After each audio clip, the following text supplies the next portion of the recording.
Assalamu alaikum wa rahmatullah. I am Sheikh Sajjad. You are watching Sheikh Sajjad official YouTube channel. Today we have with us Mr. Sadiq Akbar. He is going to tell us about what is success and how can one live a successful life. Assalamu alaikum. Thank you very much, Mr. Sajjad, for giving me an opportunity to speak to your friends and in fact my friends also on this platform. And the topic, it's about success and how can one live a successful life. So, well, guys, in my opinion, in fact, there are so many speakers, there are so many scholars who have got different opinions regarding success. But how can we define success? That's actually the main issue. How can one define the success? The true definition of success is what? What's all about? So, if we actually dig into this term success, we comes to various definitions regarding it. The most prominent and the most common among us is success related to this worldly life. Like anybody who wants to do something in his life, if he achieves it, he's gonna refer that achievement to be the success of him. So, but to me, it's not everything related to this life. This life is, it's a temporary life. With respect to Islamic ideology, this life is, it's a limited one, right? A person comes here for 60, 70 years of age, and he lives here life, and he does everything for this life in order to make it pleasant, make it, to live happily and to have these worldly desires, worldly resources in his hands.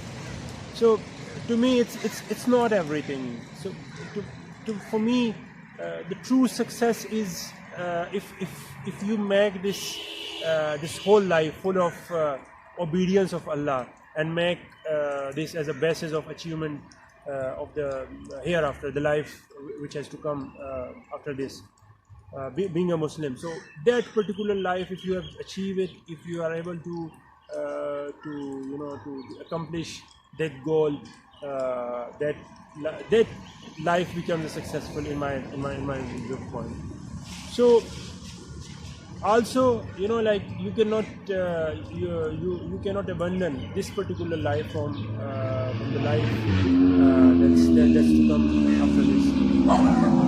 So you have to take care of both of them, right? Although the true success is basically to make the hereafter life a pleasant one. But it's not only that life; it is this present world life is also be made success. So, in my viewpoint, success is a combination of a success for this life and also a success for the life to come. So how could one become a thoroughly successful person? What rules, what regulations should be followed? What kind of life should he live? So for that particular purpose, you need to dig into the Islamic ideology. If you pass your life according to the Islamic rules and regulation, you are considered to be a successful person. It doesn't mean like you don't have to adopt a particular profession and you don't have to excel into it. No, this religion, many people argue that that religion is against this worldly desires or worldly life. No, it's this obtaining this worldly life and making it a pleasant one, and making it pleasant not only for yourself and also for the others, is part of Islamic ideology. It's part of it, but it's not everything. So what we commit a mistake, we actually commit it when we consider this life to be everything, and we give priority to this life over the other one. We ignore everything. We do not pray. We do not offer different rituals, Islamic rituals. So we do not we do not pay respect to them. We do not take care of our parents or neighbors, or social life is like all on the decline. So we do not pay tribute to all these rituals that are part of our life, and that are that are being set as a you can say as a vital things to be fulfilled by this by religion, by Islamic religion.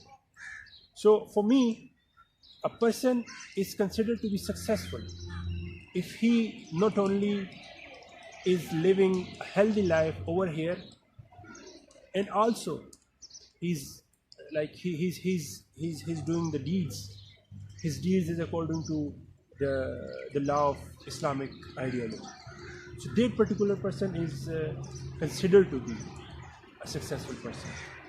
And how could one live a successful life? There are some rules. The first one is you have to set up your goals, and your goals must be high enough to be mocked on, to be mocked, to be ridiculous in the viewpoint of others. It must be so much higher.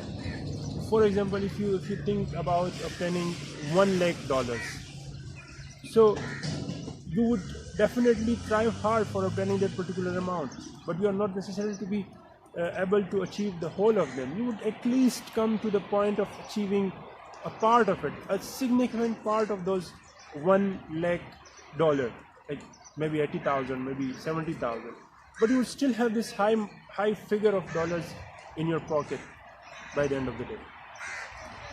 So you must have very high goals, number one, and then according to your goals, you must set up your mind to how much hard working should you put up in this regard. So your hard working should be based on the type of goal that you set up for your life. And then hard work is everything. Hard work is key to success. Without hard work, you cannot achieve anything, right? You must be focused on your goals. That's everything. No matter whatever you're doing, whatever part of your daily life are you indulged in, you must have your goals on the top priority, right? And while you're living this life, there are other things attached to your life. You have got friends, you have got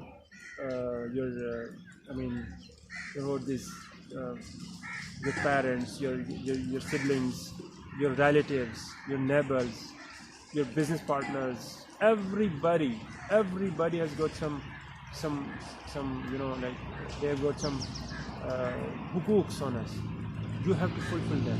There are some farais and hukuk attached to them. You have to fulfill everything, because towards the end of the day, we got piles of money, tons of gold, tons of silver, tons of assets, but you haven't got any friend, you haven't got any relative, you haven't got your parents, you haven't got anybody. It means you have got nothing towards the end of the day. So that's kind of a failure example. So you have to take care of them also. This social responsibility will also be fulfilled. Then your religious responsibility is also there. You must be being a Muslim, you must be a complete Muslim. You must be a thorough Mu'min. Like you have to fulfill all your hukuks and farais and all that. In other words, God or Allah, I must use this term Allah rather than God. Allah should be your topmost priority while you're living this life and you're leading towards your goals, achievements. You must have Allah in your mind as your top priority. You must give priority to Allah, only Allah, right? So that's kind of third rule. The other thing which we must focus on is like the character which is required in order to achieve your goals should be based upon the character presented in the form or in the shape of Hazrat Muhammad, peace be upon him.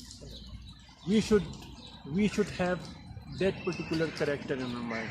We should be following him in each and every walks of life we should be following him. We should be bringing all those virtues which Hazrat Muhammad peace be upon him has propagated, has taught us throughout his life, throughout his entire life. We should try to bring about all those things in our lives. Whatever thing that is, the majority of things that Hazrat Muhammad peace be upon him has has talked about, has taught us. If we could be able to bring as much as possible number of virtues in our lives, that is going to be better for us. So that is particular, because after doing this you would develop your whole character based upon Hazrat Muhammad peace be upon his personality. So once you build that kind of personality in yourself, then that kind of personality is required, or that is sufficient, or that is that's necessary for any kind of goal to be achieved in this life.